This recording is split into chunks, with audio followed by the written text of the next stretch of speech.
Puasa diperintahkan tahun kedua Hijriah. Sehingga kita puasa yang kita lakukan ini itu baru tahun kedua Hijriah Rasulullah sampaikan kepada kita diwajibkan. Karena sebelumnya Rasulullah puasa wajib itu puasa Muharram. Begitu turun ayat ya ayyuhalladzina amanu kutiba alaikumusiyam, maka kemudian puasa Muharram menjadi sunnah. Sementara puasa wajib adalah puasa Ramadan yang kita lalui. Rasulullah berarti selama hidupnya tidak lama dan tidak berulang kali bertemu Ramadan, hanya 9 kali. Karena Rasulullah diwafatkan tahun ke-10 Hijriah. Artinya tahun kedua sampai tahun ke-10, 9 kali beliau bertemu dengan Ramadan. Tapi bulan Ramadan adalah bulan perubahan wujud kehidupan kita dan tata kelola kehidupan kita. Allah inginkan puasa ini tidak hanya menahan lapar dan haus dan menjadi agenda rutin tahunan. Tapi Allah mau kita berubah dalam ketaatan kepada Allah Subhanahu wa taala. Puasa menahan lapar. Lapar kita tidak peduli orang kaya maupun miskin. Ketika ada iman di dalam sanubarinya, dia akan sami'na wa ata'na. Dia akan tunduk patuh untuk menjalankan syariat ini dengan berharap akan pahala yang akan diterimanya. Si kaya tentu saja ini merasakan bagaimana laparnya saudara-saudara yang tidak bisa makan dalam waktu yang cukup sebagaimana dia makan. Yang miskin merasakan tidak ada bedanya dengan orang kaya dalam ketaatan di sisi Allah. Keadilan sosial di sini terjamin. Puasa melahirkan dan menumbuhkan keadilan sosial. Tidak kaya, tidak miskin, tidak pejabat, tidak kita hamba sahaya biasa, rakyat jelata. Semuanya karena iman dan wahtisaban.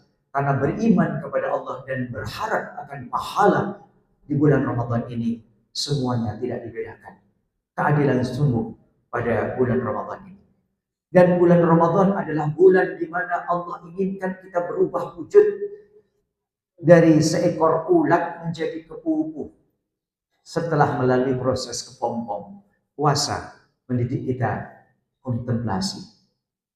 Semua yang kita lakukan selama ini minta ampun kepada Allah, bertobat untuk tidak diulangi lagi. Pernahkah kita terbayang bahwa berapa dosa yang sudah kita kumpulkan sampai detik ini? Meninggalkan sholat 5 waktu dengan sengaja tanpa ada unsur syar'i yang dibenarkan Allah Subhanahu wa taala dan Rasulnya adalah dosa. Maka jangan pernah kita mengulang lagi perbuatan itu. Puasa melatih kita dan menumbuh kita untuk berubah. Berubah dalam ibadah dan berubah dalam akhlak yang mulia. Bagaimana di bulan Ramadan kita diajari untuk bersedekah. Rasulullah SAW orang yang paling suka bersedekah. Tetapi di bulan Ramadan Rasulullah SAW lebih dari apa yang biasa dia lakukan. Ini menunjukkan bahwa di bulan Ramadan adalah bulan sedekah. Perbanyak kita sedekah dari waktu-waktu biasa kita lakukan. Bagaimana ketika Rasulullah sampaikan bahwa kita semua ini adalah akan dimintai pertanggungjawaban di hadapan Allah sebelum kita diwafatkan. Hidupmu untuk apa? Ini perlu kita camkan supaya kita bisa mempersiapkan diri. Ramadan melatih kita untuk bisa menjadi orang-orang yang muttaqin. Karena di akhir ayatnya perintahnya la'allakum tattaqun. Orang-orang yang muttaqin, orang-orang yang taat kepada Allah, tidak membangkang atas perintah-perintah. Ketika Rasulullah SAW didekati oleh Umar bin Khattab, sampaikan kepada Rasul, ya Rasulullah, saya mau sedekah di bulan Ramadan. Apa yang kamu sedekahkan, Umar? Saya mau sedekahkan separuh harta kekayaan saya untuk jihad fisabilillah bersamamu ya Rasulullah. Kemudian Rasulullah tanya balik, kalau begitu keluargamu dapat berapa? Umar menjawab, separuhnya untuk keluarga saya. Belum lagi datang Abu Bakar Siddiq, "Ya Rasulullah, saya juga mau sedekah." "Apa yang kamu sedekahkan Abu Bakar?" "Seluruh harta yang aku miliki ini untuk jihad fisabilillah bersama perjuangan dakwahmu." Rasulullah juga sampaikan tanya seperti bagaimana dia bertanya kepada Umar. "Kemudian keluargamu dapat berapa kalau semua harta kekayaan kamu sedekahkan?" Apa jawab Umar? Apa jawab Abu Bakar? Abu Bakar menjawab, "Allah dan Rasulnya menjadi jaminan." Ini cuma satu-satunya manusia yang hidup di muka bumi ini. Cuma ada pada pribadi Abu Bakar As-Siddiq radhiyallahu anhu. Seluruh kekayaannya. Coba kalau kita sendiri, kita terapkan pada kita. Maneman. Keluargaku mangan opo. Ya. Ini cuma Umar ini Bu yang bisa melakukan. Pada peristiwa Isra Mi'raj, semua menganggap Muhammad gila. Dalam satu malam dia berjalan mulai dari Masjidil Haram, Masjidil Aqsa, naik ke Sidratul Muntaha, kembali lagi ke Masjidil Haram dalam waktu satu malam. Pada saat itu belum ada pesawat ulang alik, belum ada pesawat jet, belum ada supersonik. Semua orang tidak akan percaya kepada kalimat yang keluar dari mulut Muhammad. Saya diperkenankan dan saya bisa melakukan itu. Cerita Rasulullah. Semua orang mengatakan Muhammad gila, mengada-ada. Tapi Abu Bakar ditanya, "Apakah engkau percaya Abu Bakar apa yang disampaikan oleh Rasulmu itu?" Apa jawab Abu Bakar? "Kalau itu keluar dari mulut beliau, 1000% saya percaya." Abu Bakar tidak pakai rahasia. Abu Bakar tidak pakai logika. Tapi Abu Bakar menjawab dengan iman. Wahtisaban, Allah akan menjawab tantangan imannya itu dengan pahala yang tanpa batas. Ini cuma satu-satunya Umar. Satu-satunya Abu Bakar. Sampai beliau wafat pun kemudian disanding oleh Rasulullah SAW. Ini Abu Bakar. Artinya apa? Abu Bakar ini contoh keteladanan dalam ketaatan di sisi Allah.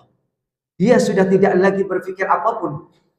Coba bayangkan, seluruh hartanya dia sedekahkan. Sementara anak istri kita mau makan apa?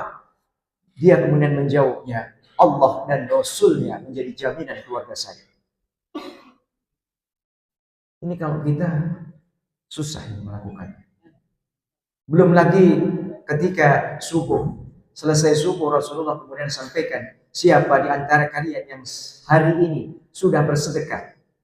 Tidak ada satupun kecuali Abu Bakar. "Siapa di antara kalian yang sudah menjenguk saudaranya yang sedang kesakitan?" Tidak ada lagi yang angkat tangan kecuali Abu Bakar. "Siapa di antara kalian yang sudah merawat jenazah saudaranya yang meninggal dunia dan mensolatkannya?" Tidak ada satupun yang mengangkat tangan. Abu Bakar angkat tangan. "Siapa di antara kalian yang pada saat ini puasa?" Tidak ada yang angkat tangan kecuali Abu Bakar. Coba bayangkan, semua amalan terbaik diborong semuanya oleh Abu Bakar dalam satu waktu. Kalau kamu melihat surga, lihatlah Abu Bakar. Coba. Ini kita sedang puasa. Ya. Kita sedang puasa. Ada kesempatan seperti Abu Bakar. Kalau ada saudaranya yang meninggal dunia, sempatkan kita untuk takziah. Ketika ada kabar saudara, teman kita, kerabat kita ada yang sakit, jenguk, doakan. Ketika kita memiliki kelapangan, sisakan harta-harta terbaik kita itu untuk bersedekah dalam satu waktu. Coba, ada kesempatan terbuka lebar 1 bulan ini. Kita jaga puasa kita dengan baik. Kita lakukan amalan-amalan sebagaimana Abu Bakar lakukan, supaya kita mendapatkan ridho dari Allah. Dan iman kita akan meningkat seiring dengan tambahnya ilmu yang kita pahami.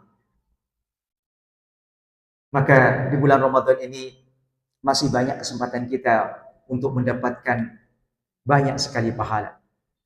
Yang pertama saya akan menyampaikan berkait dengan Malam Qadar.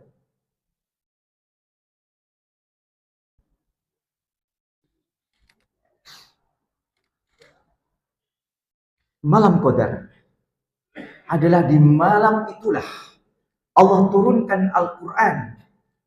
Di malam Qadar Allah turunkan Al-Quran. Kapan itu? Jelas itu tidak ada lain kecuali di bulan Ramadan. Dan ada diturunkan itu di 10 malam terakhir bulan Ramadan. Bahkan ada yang mengatakan Al-Quran turun di bulan Ramadan kapanpun Allah berkehendak. Tapi banyak ungkapan-ungkapan yang bisa kita jadikan ibrah pelajaran agar kita bisa memanfaatkan apa-apa yang kita dapatkan dari orang-orang soleh terdahulu. Mengapa dinamakan Lailatul Qadar?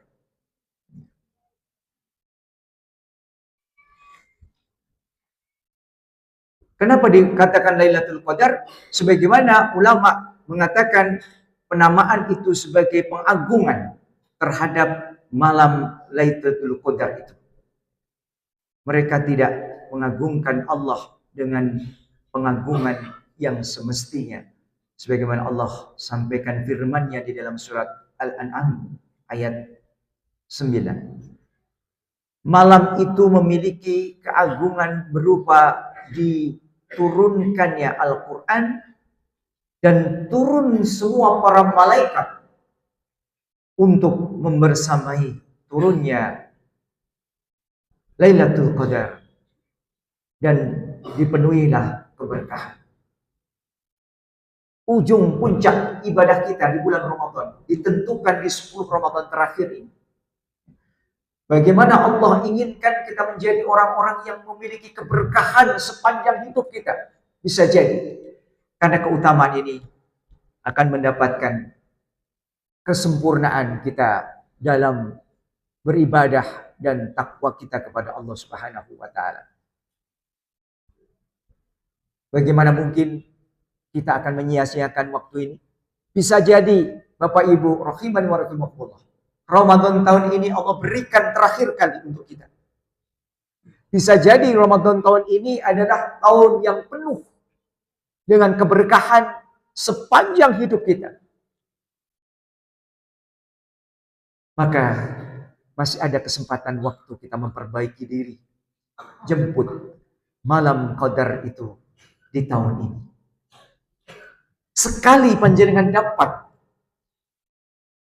ada jaminan kemuliaan itu 83 tahun tanpa henti.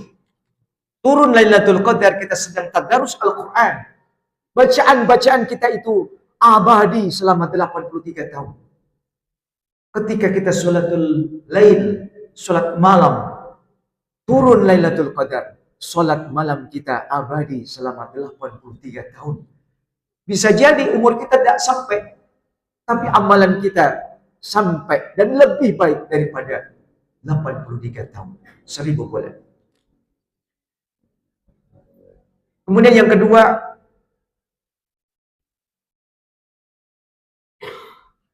pendapat lain mengenai Al-Qadar adalah tadskik atau mempersempit. Kenapa mempersempit kalimat ini? Wa man qudira alaihi rizquhu falyuqim wal yufiq mimma atahu Allah. Dan orang yang disempitkan rizkinya hendaklah memberi nafkah dari harta yang diberikan Allah kepadanya. At-Tolak ayat 7. Disempitkan di sini adalah berkumpulnya malaikat, seluruh malaikat yang Allah punya, mengantarkan malam ini kepada penerimanya. Orang-orang yang dekat dengan Allah dan dalam ketaatan yang optimal, tertinggi puncak peribadatannya. Dan ini hanya akan ditimpakan kepada orang-orang yang pada malam itu sedang sibuk menghidupkan malam untuk tidak tidur, terjaga dalam rangka untuk berdekat-dekat dengan Allah Subhanahu wa taala. Seakan-akan dunia ini sempit karena dipenuhi para malaikat. Maka banyak sekali cerita-cerita bahwa malam Qadar itu Malam yang sangat nyaman, sunyi, tapi memberikan cahaya dalam hati kita, ketenangan yang luar biasa. Kapan terjadi? Wallahu alam. Kita ada satupun yang bisa memahami kapan terjadinya. Seandainya Allah tetapkan, pasti kita akan berlomba, berbondong-bondong memenuhi masjid-masjid untuk iktikaf. Tapi memang Allah tidak sengaja kabarkan. Tapi jelas akan ada di 10 malam terakhir. Karena kita sudah yakin yang 10 jemput malam Qadar itu di 10 malam terakhir. Pendapat yang ketiga, makna Al-Qadar adalah malam di mana Allah tentukan semua ketetapannya akan terjadi selama 1 tahun penuh. Sebagaimana Allah sampaikan di dalam Surah Dukhan, "Fiha yufraqu kullu amrin hakim." Pada malam itu dijelaskan semua urusan yang penuh dengan hikmah. Pada saat itu, pelakunya yang menerima ini dalam hidupnya penuh dengan hikmah yang dia bisa ambil dan kebaikan yang dia rasakan. Sebelum itu dia tidak pernah merasakan.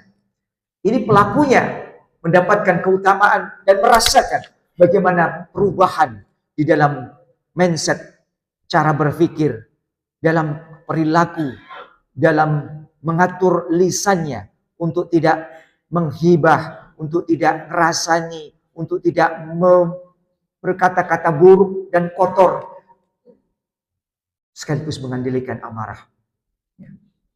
Kedudukan keutamaan dari Lailatul Qadar ini adalah Allah turunkan di dalamnya adalah Al-Quran sebagai hudal linnas, petunjuk bagi orang-orang yang beriman kepadanya. Semakin banyak kita merutinkan membaca Al-Quran, Allah akan bersihkan hati-hati kita dari perbuatan maksiat dan dosa. Malam ini juga lebih baik daripada 1000 bulan. Lailatul Qadri khairun min alfi syahr. Malam kemuliaan ini lebih utama, lebih baik daripada 1000 bulan. Yang kalau kita konversi kurang lebih sekitar 83 tahun 4 bulan. Coba, umur kita saja mungkin belum sampai. Sudah diwafatkan. Rata-rata sekarang, rata-rata itu 60 tahun. Sudah banyak yang diwafatkan. Bahkan jauh sebelum umur itu. Ya. Kalau toh kita melampaui batas umur yang 70, 80. Ini sudah istimewa dan jumlahnya tidak banyak. Ketika kita satu kali saja, kita mendapatkan Lailatul Qadar. Otomatis seluruh hidup kita akan berkah di hadapan Allah Subhanahu wa taala. Maka Bapak Ibu rahimani wa rahimakumullah, ini masih ada kesempatan kita untuk berburu Lailatul Qadar. Hidupkan malam, perbanyak iktikaf. Kita coba ganti bagi mereka yang sudah tidak lagi kesibukan dunia dalam urusannya. Coba mulai dipindah tidurnya di siang hari, nanti hidupkan malam untuk sholatul main. Pak, saya sudah sholat tarawih dan witir tuh sama imam setelah sholat isya. Tidak ada masalah. Sholat malam masih bisa kita lakukan. Dua-dua sak kemengik. Semampu kita. Yang penting khusyuk. Yang penting kita bisa menghadirkan hati kita berhadapan langsung dengan Allah Subhanahu wa taala dan kita meminta sesuatu yang kita butuhkan di dunia wal akhirah. Berdoalah tidak hanya untuk dunia, tapi juga mintalah akhirat dalam keadaan bercahaya dan diterima ridho Allah Subhanahu wa taala dan ditempatkan di surga yang Allah janjikan. Amin. Pada malam itu akan turun para malaikat. Wa malaikatu tanazzalul malaikatu warruhu fiha bi'idzni rabbihim min kulli amr. Seluruh para malaikat dipimpin oleh Jibril alaihissalam. Jibril ini juga datang bersama dengan seluruh malaikat. Jibril alaihissalam, malaikat terbaik yang Allah miliki, memimpin untuk menjemput orang-orang terbaik di sisi Allah Subhanahu wa taala di malam Qadar. Disebutkan oleh Abu Hurairah radhiyallahu anhu, Rasulullah SAW pernah bersabda, malam Qadar turun pada malam ke-27 atau malam ke-29. Dan jumlah malaikat di bumi pada malam itu lebih banyak daripada jumlah kerikil yang ada. Ya. Cuma kerikil di dunia ini itu tidak seberapa dibandingkan dengan jumlah para malaikat yang akan diturunkan bersama Jibril alaihissalam untuk menyaksikan, memilih hamba-hamba terbaik untuk mendapatkan satu kemuliaan yang lebih indah, lebih baik, lebih mulia di hadapan Allah setara dengan 83 tahun. Malam itu adalah malam keselamatan di mana Allah firmankan, salamun hiya hatta matla'il fajr. Malam itu penuh dengan kesejahteraan, keberkahan sampai terbit fajar. Malam itu diliputi kebaikan sejak awal malam sampai dengan terbit fajar. Malam Qadar adalah malam di mana malam yang diberkahi sebagaimana Allah sampaikan di dalam surat Ad-Dukhan ayat 3. Inna anzalnahu fil lailatul mubarakah inna kunna munzirin. Sesungguhnya kami turunkan pada malam yang diberkahi dan sesungguhnya kamilah yang memberi peringatan. Maksud dari ayat ini adalah malam diturunkannya Lailatul Qadar akan memberikan keberkahan kepada penerimanya. Pada malam ini juga semua takdir selama setahun akan ditentukan. Ini selaras Allah firmankan di dalam surat Dukhan ayat berikutnya. Fiha yufraqu kullu amrin hakim. Pada malam itu dijelaskan semua urusannya penuh dengan hikmah, keberkahan, dan semua urusannya penuh dengan hikmah. Masyaallah muslimin, Bapak Ibu rahiman wa rahimakumullah. Barang siapa yang mendirikan sholat malam penuh keimanan, wahtisaban, dan berharap akan datangnya pahala dari Allah Subhanahu wa taala, Allah akan ampuni dosa-dosa kita. Maka bulan Ramadan ini adalah bulan penghapusan dosa, lebur dosa. Ini kemudian disempurnakan oleh orang-orang Jawa, terutama di Indonesia. Apa? Lupat, ya. Ngaku lepat. Sehingga dimanapun kita selalu mengatakan nyun pangapunten nggih menawi wonten lepat kula ingkang tumantuk panjenengan sengaja boten sengaja lahir batos monggo dipun lebur. Ini sempurna, luar biasa. Allah sempurnakan penghapusan dosa, panjenengan sempurnakan lagi dengan meminta maaf kepada saudara-saudara kita yang sedang menunggu permintaan maaf kita. Wal afina anin nas, orang yang memaafkan itu jauh lebih utama daripada orang yang meminta maaf. Orang yang meminta maaf itu pada hakikatnya kewajiban. Karena orang salah itu harus minta maaf. Tapi orang memberi maaf, makanya ada yang orang Jawa ini nek wis atine atos, ngapura ora gelem. Leres mboten Bu, Pak? Niki atune menungso ini wis kaya watu karang. Watose ora kuat, Pak. Dadi banyu moh nyawuk. Dadi godhong moh nyuwek. Ya. Mati ora layak. Ini nek ketaton menungso itu tidak sebagaimana Allah. Allah itu Ghafurur Rahim. Dosa panjenengan sak gunung Merapi itu diampura. Tapi manusia berat. Tapi kita berusaha, Pak, saya ini sudah minta maaf. Ning dhek ora gelem. Mboten napa-napa, itu urusan Allah, bukan urusan panjenengan. Urusan panjenengan adalah minta maaf. Sepanjang panjenengan ikhlas minta maafnya, Allah sudah batalkan urusan panjenengan dengan orang itu. Cuman orang ini yang bermasalah di hadapan Allah. Karena kemuliaan akan disanding kepada orang-orang yang mau memberi maaf, disebutkan wal afina anin nas, orang-orang yang mudah memberikan maaf kepada saudaranya meskipun dia sudah natoni ati. Natoni ati itu ora gampang obatnya. Satu-satunya obat adalah memaafkan, itu akan mendapatkan keberkahan dalam hidup kita. Yang penting tidak rampok. Kapan turunnya Lailatul Qadar? Disebutkan banyak hadis-hadis sahih. Allah sengaja merahasiakan kapan itu turun Lailatul Qadar. Tapi banyak riwayat dari kaum muslimin itu sendiri menjalankan syariat ini lebih mempan sebagaimana Rasulullah SAW sampai beliau tidak mundur di rumah. Untuk apa? Untuk bersama-sama mendapatkan Lailatul Qadar itu. Jadi Rasulullah itu puasanya 9 kali sepanjang hidup, puasa Ramadan. Tapi jangan tanya, bandingkan puasanya Rasulullah dengan puasa kita. Jangan tanya lagi, gak bisa dibandingkan. Siangnya menahan lapar dan haus. Malamnya qiyamul lail. Qiyamul lail Rasulullah tentu saja tidak sebagaimana kita. Rasulullah SAW bersedekah lebih banyak daripada hari-hari di luar Ramadan. Karena Rasulullah ingin menguatkan bahwa Allah akan turunkan malam itu di 10 malam terakhir. Ada yang mengatakan 21, ada yang mengatakan 23, ada yang mengatakan 25, ada yang mengatakan 27, ada yang mengatakan 29. Rasulullah SAW bersabda, carilah malam Lailatul Qadar itu di malam-malam ganjil di bulan Ramadan. Tentu saja kalau kita ingin berburu itu, ya semakin banyak kita peluangnya kan semakin juga banyak.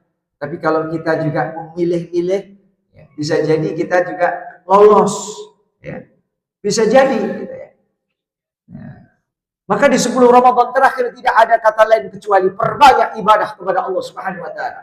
Tadarus perbanyak, sholat malam perbanyak, sedekah perbanyak, qiyamul lail perbanyak, doa bermunajat kepada Allah perbanyak, zikrullah perbanyak. Kemungkinan kita ada peluang untuk mendapatkan itu. Dan menjadikan Ramadan tahun ini kita mendapatkan satu malam kemuliaan. Ini harus dipersiapkan.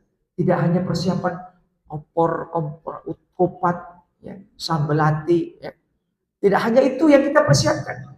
Itu penting. Tapi ada yang lebih utama lagi. Yaitu mempersiapkan kita bertemu dengan satu malam yang lebih mulia daripada 1000 bulan. Amalan apa yang harus kita lakukan? Yang pertama adalah iktikaf. Iktikaf itu apa? Iktikaf itu bersuci, masuk ke masjid, berdiam kontemplasi, berhadapan langsung dengan Allah Subhanahu Wa Taala. Mau menyibukkan dengan qiyamul lail, masalah. Tidak ada masalah. Thayyib. Mau tadarus Al-Quran sampai kita tidak lagi bisa membaca karena terkantuk. Jadi kadang-kadang kita melawan kantuk kita sendiri. Baca itu hurufnya hilang. Ini sampai mana nih? Jadi tanda-tanda sudah kantuk. Gitu ya. Tapi panjenengan istiqamah. Ini sudah ayat keberapa ini tadi? Ya? Ini real, nyata. Kita lakukan itu. Fitrah manusia ada ngantuk. Tidak salah, tapi dicoba untuk itu. Ya. Begitu kita ngantuk, ya, kita akhiri baca Quran, kita tertidur sebentar. Ya. Boleh Pak, itikaf itu tidur boleh. Tidak ada larangan karena kantuk. Karena ini ada sunatullah, pembawaan manusia, ada kantuknya. Jangan panjenengan teruskan, nanti kalau teruskan, kelera-kleru. Bacaan kita kelera-kleru. Diulang-ulang, di mana ini tadi ya? Ini real. Kalau sudah seperti itu, tutup Al-Quran, kemudian kita tertidur. Tidur sebentar. Nanti bangun lagi, insya Allah. Ambil air wudhu, kemudian kita lanjutkan baca. Ya. Ini untuk mensiapi. Iktikaf itu cuma mudah. Panjenengan tidak usah baca apapun, tidak bisa apapun. Datang ke Al-Quran, yang penting bersuci. Ya. Bersuci ke masjid. Ya. Kemudian panjenengan diam saja. Diam saja. Kontemplasi diam saja. Sampai panjenengan ngantuk pun tidak masalah. Itu iktikaf. Jadi tidak ada yang susah. Tidak ada yang sulit untuk kita perjuangkan mendapatkan satu kemuliaan itu. Syaratnya adalah iktikaf. Apa itu? Bisa mendirikan malam, bisa perbanyak kita tadarus Al-Quran, bisa kita berdoa kepada Allah Subhanahu Wa Taala, dan doa kita perbanyak. Doa ini kita perbanyak. Apa? Allahumma innaka afuwun karim tuhibbul afwa fa'fu anni. Perbanyak doa ini. Ya. Kita sudah mulai dari hari pertama di bulan Ramadan. Ya. Kita selalu diingatkan oleh imam. Ya. Kita perbanyak itu doa. Dan mempeng lagi di akhir Ramadan. Di 10 Ramadan terakhir. Maka saya inginkan persiapan Idul Fitrinya itu sebenarnya jauh sebelum Ramadan mestinya ya. Di bulan Sya'ban, ya, bulan ruah panjenengan blonjo, ya, masukkan kulkas, ya. Nanti pada saatnya dibutuhkan, ya, panjenengan gunakan itu. Ya. Atau panjenengan sudah inden itu kepada warung-warung, ya, nanti diantar, ya, ke rumah, dibayar cash pasti mau dia, ya, mau batar gitu. Ya. Nah, kita sibukkan untuk apa? Untuk iktikaf. Kita sibukkan waktu kita untuk iktikaf. Semampu kita, Pak. Ya.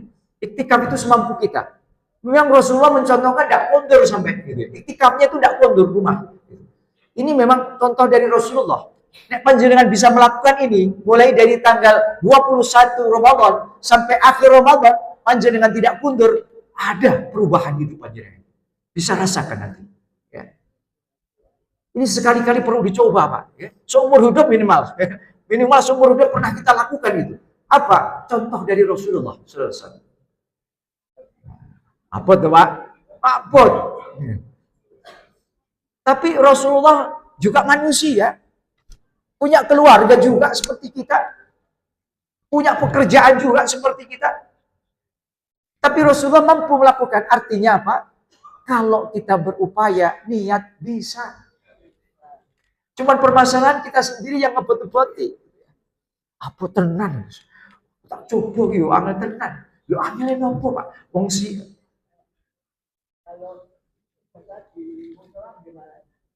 Iya, ini pertanyaan bagusnya ya. Bagaimana kalau itikafnya di musola? Ya, ketika panjenengan musolanya itu dipakai untuk sholat 5 waktu, thayyib, tidak ada masalah. Cuman kalau panjenengan ingin seperti Rasulullah, tidak bisa, Pak. Karena mesti keluar dari musola, sholat Jumat, golek masjid mesti, gitu? Gimana? Enggak, itu mesti keluar, gitu. Tapi pada hakikatnya di musola boleh. Yang penting sudah dipakai untuk sholat 5 waktu terjaga.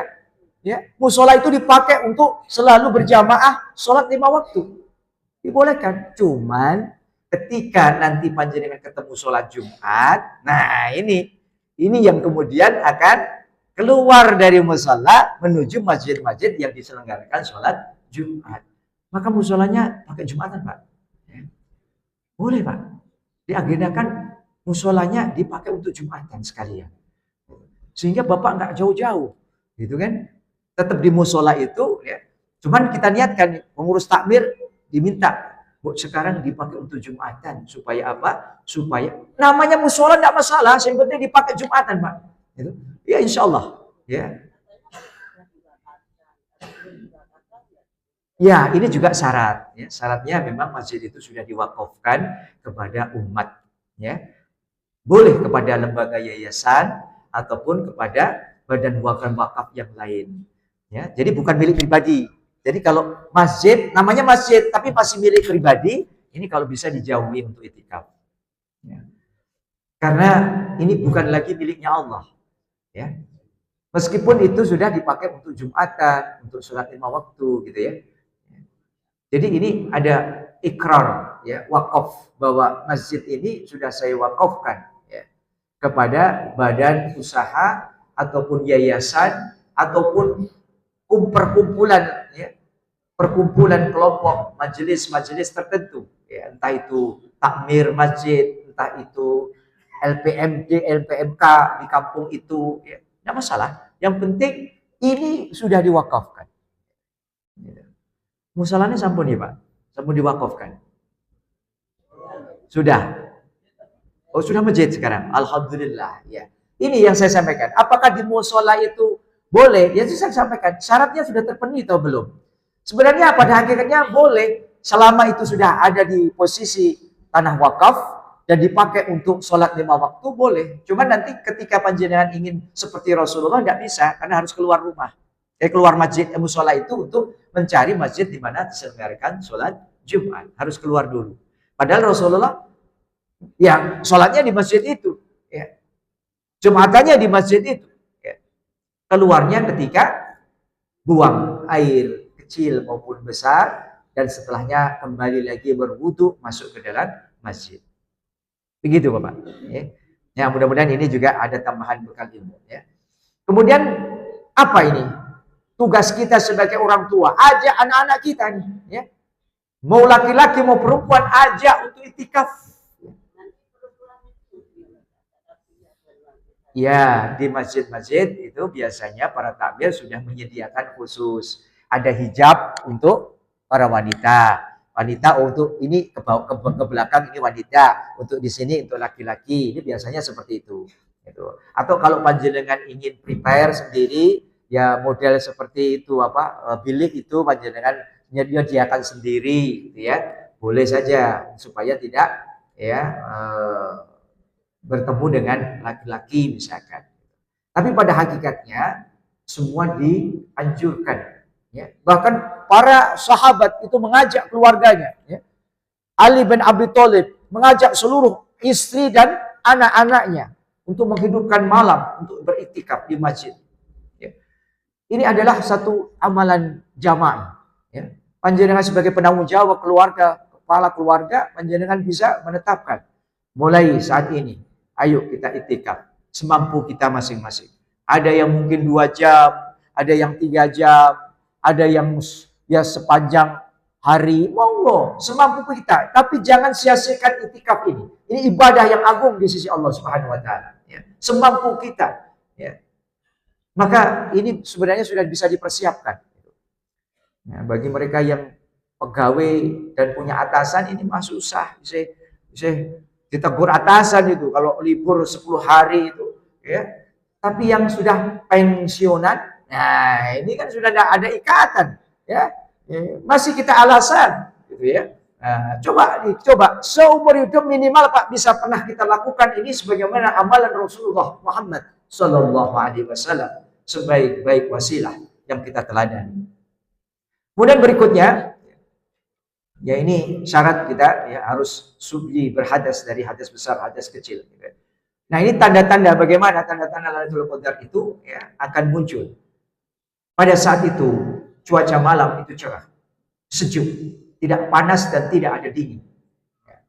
Wah ini kalau sudah seperti ini, dideskripsikan seperti ini, angel penjabarannya, masing-masing interpretasinya bisa beda. Gitu. Tapi yang jelas dari Jabir bin Abdullah radhiyallahu anhu, Rasulullah SAW pernah bersabda, aku pernah diperlihatkan Lailatul Qadar, lalu aku dilupakan. Namun ia terjadi pada 10 malam terakhir bulan Ramadan. Cuaca pada malam itu sejuk, cerah, tidak panas, tidak dingin. Ini Rasulullah bersaksi.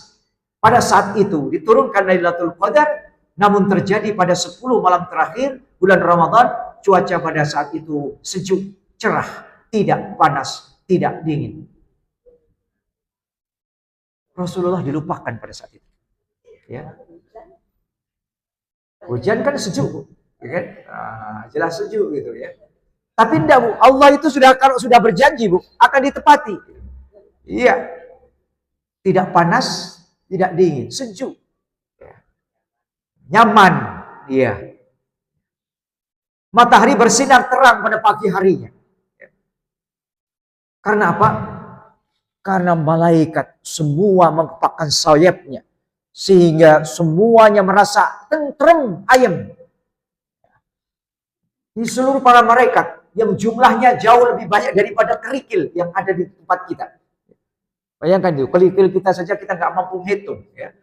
Apalagi malaikat lebih banyak daripada kerikil yang ada kita punya. Ya. Matahari bersinar terang. Ketika Ubay bin Ka'ab ya, ditanya tentang tanda-tanda Lailatul Qadar, beliau radhiyallahu anhu menjawab sesuai dengan tanda-tanda yang disebutkan Rasulullah pada kami, yaitu pada pagi hari terbitnya matahari dengan terang namun tidak terik. Dalam riwayat Imam Muslim disebutkan matahari terang berwarna putih namun tidak panas. Nah, ini tanda-tandanya. Makanya tanda-tanda ini ya kita bisa berhusnuzon ya. Bisa jadi tadi malam, aduh ini tandanya aku ketiduran gitu ya. Jadi tidur kita abadi Bu, 83 tahun itu qadarullah gitu ya. Iya, ketiduran gitu ya. Ya. Jadi ini adalah tanda-tanda yang bisa kita baca dari riwayat ya, riwayat dari imam-imam sahabat, para sahabat yang saleh ya, sehingga Rasulullah sendiri pernah sampaikan, saya menemui Lailatul Qadar itu, tapi saya dilupakan oleh Allah Subhanahu wa taala. Tapi yang jelas pada malam itu tidak dingin, tidak panas. Dan itu terjadi di 10 malam Ramadan. Maka banyak kemudian panitia Ramadan untuk menggelar iktikaf sahur bersama. Karena apa? Bukan dari sahur bersama difasilitasi di masjid itu. Kalau kita tidak kondur, otomatis panitia harus siap. Buka dan sahur harus difasilitasi di masjid itu. Karena kalau nanti tidak difasilitasi, keluar dia cari buka, cari sahur. Gitu ya. Maka kemudian panitia harus sudah siap ini. Kalau kita melakukan iktikaf, kita ada 10 menghidupkan malam, panitia harus mempersiapkan ini. Sahurnya dicukupi ya. Sehingga di situ sudah tidak lagi berpikir dunia, kecuali berpikir mendapatkan satu kemuliaan itu. Tidak ada lain kecuali kita dekat dengan Allah Subhanahu wa taala dan minta untuk ditetapkan qadar kita. Untuk pertama, membersamai Lailatul Qadar. Sangat dianjurkan kita untuk memperbanyak ibadah sunnah. Ya. Bukan kemudian sholat wajibnya ditinggalkan, tetapi sunnah-sunnahnya diperbanyak di malam 10 terakhir Ramadan. Dan hidupkan malam. Kemudian dilarang untuk menghabiskan waktu-waktu yang sia-sia. Bermain, ya. Kemudian berbelanja, perjalanan. Bahkan ada yang kemudian mensandarkan hidupnya itu dengan satu alat ini ya, setan gepeng. Bangun tidur yang dibuka HP. Setelah salam HP juga masih dibuka. Coba sekarang HP-nya dibuka 1 jam saja, 1 hari. Kecuali kalau ada telepon, sudah angkat. Tetapi kalau tidak ada, biarkan saja sekarang. Coba dulu kita nggak ada ketergantungan pada ini dulu kita. Kenapa sekarang titik-titik HP, titik-titik HP? Ganti sekarang coba dengan Al-Quran. Bangun tidur baca Quran. Nunggu jemputan baca Quran. Mau masak baca Quran. Coba sekarang ketergantungan terhadap ini parah ini. Maka ini pencuri. Di bulan Ramadan HP ini menjadi pencuri amal-amal kita. Ya. Bahkan Imam Masjidil Haram Syekh Syudes itu menangis Bu. Saya itu menjadi imam di Masjidil Haram ini. Di rumah saya saja saya tidak mendengarkan musik. Tetapi kenapa di rumah Allah ini ada musik yang terdengar dari HP seseorang? Nangis Bu. Saya sudah di rumah saja saya tidak ada musik. Tapi kenapa di rumahnya Allah justru malah ada musik? Nauzubillah, nauzubillah min dzalik. Nangis Bu. Dan ini penting disampaikan ini kepada jamaah. Di rumah saya saja tidak ada musik. Kenapa di rumahnya Allah ini? Nangis sampai ini. Ini menunjukkan iman seseorang. Begitu nama Allah disebut, dia hajar dengan berbagai macam cacian dan hinaan. Muncul jihad fisabilillah. Jangankan nyawa, harta pun menjadi taruhan untuk dibela-bela. Ini adalah bagian dari keimanan. Tidak ada kecuali iman-iman seseorang untuk menangkap kita sekalian. Maka Bapak Ibu rahimani wa rahimakumullah, marilah kita jemput malam Lailatul Qadar itu dengan sebaik-baik amal ibadah dan amal sunnah-sunnah yang ditetapkan Allah Subhanahu wa taala itu, dengan anjuran iktikaf. Anjuran melakukan iktikaf ini terlalu dilakukan oleh Rasulullah SAW. Bahkan Rasulullah pernah mengqadha iktikafnya karena beliau sedang dalam keadaan tidak baik-baik saja sehingga diqadha iktikafnya. Ini menunjukkan bahwa iktikaf adalah hal yang penting. Di Ramadan ini jangan pernah kita tinggalkan. Dan hukum dari iktikaf ini adalah sunnah muakkadah. Sunnah yang dianjurkan bagi mereka yang berpuasa di siang harinya dan malam harinya ingin bersama-sama berkontemplasi menghadap Allah Subhanahu wa taala dengan segala macam ibadah yang disyariatkan. Syarat-syarat iktikaf tentu saja niat pergi ke masjid ya. Disandarkan di situ Masjid Jami, Masjid Agung, Bahkan ada para ulama yang mengatakan di Masjidil Haram, thayyib, tidak ada masalah. Gitu. Tapi pada hakikatnya, sholat di mana didirikan sholat Jumat itu sudah layak untuk dijadikan tempat untuk beriktikaf. Suci dari hadas besar dan kecil, tentu saja harus berwudu ya, dalam keadaan sholat. Kenapa? Karena kita sewaktu-waktu kita akan sholat, kita sudah siap. Kemudian kita lanjutkan tadarus, kita lanjutkan sholat lagi, tidak ada masalah. Ya, yang penting menyibukkan diri, menghidupkan malam ya, pada saat itu untuk mendapatkan satu kemuliaan itu. Waktu iktikaf dianjurkan memang mulai dari tanggal 1 Ramadan. Ya. Tetapi hadis-hadis sahih juga menyebutkan tentang malam-malam ganjil dan 10 hari terakhir yang disampaikan oleh Rasulullah Muhammad SAW sendiri. Itu menjadi tanda bagi kita untuk beramal dan mengamalkannya. Ya, jadi iktikaf pada hakikatnya mulai dari 1 Ramadan. Tetapi banyak satu hadis-hadis yang menguatkan tentang bagaimana 10 Ramadan terakhir di malam-malam ganjil kita perbanyak untuk beriktikaf. Terutama di malam-malam ganjil. Ya, malam 21, 23, 25, 27, 29. Ya, mudah-mudahan kita semua termasuk orang-orang yang senantiasa ingin mendirikan iktikaf dan mendapatkan keberkahan atas iktikaf kita itu dengan menerima Lailatul Qadar di 10 malam terakhir. Apa yang membatalkan iktikaf? Tentu saja ketika kita berhadas. Tentu kita perbarui dengan berwudu, masuk lagi ke masjid. Begitu seterusnya sampai kita mendapatkan keberkahan dari Allah Subhanahu wa taala. Perkataan yang sangat kula aturaken mari kita tutup. J.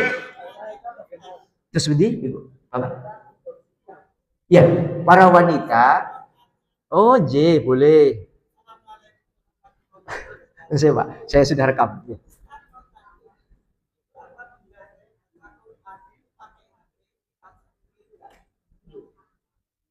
Gimana? J? J. Oh, pakai HP. J. Ya, J. Ini ada 2 pertanyaan. Yang pertama adalah bagaimana kalau kita baca Quran pakai HP. Kemudian yang kedua, bagaimana kalau para wanita beriktikaf. Syaratnya tadi Pak kita sudah sebutkan, yang penting tidak sedang berhadas. Tidak berhadas itu artinya ya tidak datang bulan, tidak nifas, ya. Kemudian sedang dalam keadaan tidak kentut, ya. Kalau kentut kembali lagi ke tempat wudhu, perbarui supaya kita kembali ke masjid, gitu ya. Jadi ini syaratnya. Para wanita boleh Pak, ya. Bahkan kita mengajak Ali bin Abi Thalib itu mengajak seluruh keluarganya, istri-istrinya juga diajak, semua anak-anaknya diajak untuk membiasakan ini, karena ini ibadah agung yang hanya ada di bulan Ramadan saja, tidak ada pada bulan yang lain. Kemudian bagaimana kalau kita membaca Al-Quran dengan HP? Thayyib, tidak ada masalah. Cuman tidak bisa pahalanya sama dengan membaca mushaf. Ya. Jadi pahalanya tidak sebagaimana kita membaca mushaf. Kok bisa Pak? Iya, karena ini bukan Quran. Ini adalah alat. Alat. Tidak hanya untuk Quran, tapi untuk apa saja. Telepon bisa, nonton video bisa, nonton film bisa, televisi bisa. Ini hanya satu ini. Ya. Maka kalau ingin pahalanya maksimal, itu adalah pakai mushaf. Ya. Tetapi kalau kita sedang tidak membawa mushaf, ini jadilah. Ya. Ini jadilah. Kalau tidak kita sedang membawa mushaf atau kita tidak ada mushaf di dekat kita, di masjid kita, biasanya masjid ada tuh mushaf ya. Cuman kalau kita nyun sewu ini, kalau lansia kan biasanya butuh yang besar kan gitu. Nah, ini mungkin masjid-masjid perlu memfasilitasi nih ya, supaya apa? Quran yang bisa dibaca lansia gitu ya. Ya, jadi yang besar-besar itu ya. Ya mungkin ini perlu ada. Kalau panjenengan ada ini keinginan untuk mendapatkan pahala yang tanpa batas, apa Bu? Wakaf Bu. Silahkan pandai-pandai untuk berlomba-lomba wakaf Quran lansia besar-besar itu, ya, supaya mudah kita untuk menjangkau dimanapun kita berada di masjid-masjid kita akan bisa membaca mushaf dengan sebaik-baiknya. Magaten, ya. Kayaknya sudah cukup, ya. Kita akhiri dengan doa a'udzubillahi samil alim minasyaitonir rajim. Nggih Bu, sama. Nggih. Ya, nggih. أعوذ بالله السميع العليم من الشيطان الرجيم بسم الله الرحمن الرحيم حمدا شاكرين حمدا نائمين حمدا يعافي نعمه يكافئ مزيدا يا ربنا لك الحمد وحمد زمانك وشكر الكريم وعظيم سلطانك اللهم صل وسلم على نبينا محمد وعلى اله واصحابه اجمعين برحمتك يا ارحم الراحمين اللهم اغفر للمؤمنين والمؤمنات والمسلمين والمسلمات الاحياء منهم من اموات انك السميع قريب مجيب دعوات يا قاضي الحاجه برحمتك يا ارحم الراحمين اللهم انا نسالك هدى والتقى والعفاف والغنى اللهم اصلح لي ديني الذي هو عصمة امري واصلح لي دنياي التي فيها معاصي واصلح لي اخرتي التي فيها معادي واجعل حياة زيادة من كل خير واجعل الموت راحة من كل شر ربنا ظلمنا أنفسنا وإن لم تغفر لنا وترحمنا لنكونن من الخاسرين اللهم أحسن عاقبتنا في الأمور كلها وأجرنا من خزي الدنيا وعذاب الآخرة اللهم إنك عفو كريم تحب العفو فاعف عني اللهم إنا نسألك علما نافعا ورزقا طيبا وعملا متقبلا اللهم إنا نسألك هدى والتقى وعفافا والغنى اللهم إنا نسألك رضاك والجنة ونعوذ بك من سخطك والنار اللهم إنا نسألك علما نافعا ورزقا طيبا وعملا متقبلا اللهم إنا نسألك علما وسيعا وشفاء من كل داء وسقم برحمتك يا ارحم الراحمين اللهم انا نسالك سلامة في الدين وعافية في الجسد وزيادة في العلم وبركة في الرزق وتوبة قبل الموت ورحمة عند الموت ومغفرة بعد الموت اللهم حوينا علينا في سكرة الموت ونجت من النار وعفى عند الحساب اللهم انا نسالك حسن الخاتمة اللهم انا نسالك حسن الخاتمة اللهم انا نسالك حسن الخاتمة ربنا لا تزغ قلوبنا بعد إذ هديتنا وهب لنا من لدنك رحمة إنك أنت الوهاب ربنا آتنا في الدنيا حسنة وفي الآخرة حسنة وقنا عذاب النار سبحان ربك رب العزة عما يصفون والسلام على المرسلين والحمد لله رب العالمين آمين آمين يا رب العالمين. Alhamdulillah nasrun minallah wa fathun qarib wa basyiril mu'minin wala haula wala quwwata illa billah. Assalamualaikum warahmatullahi wabarakatuh.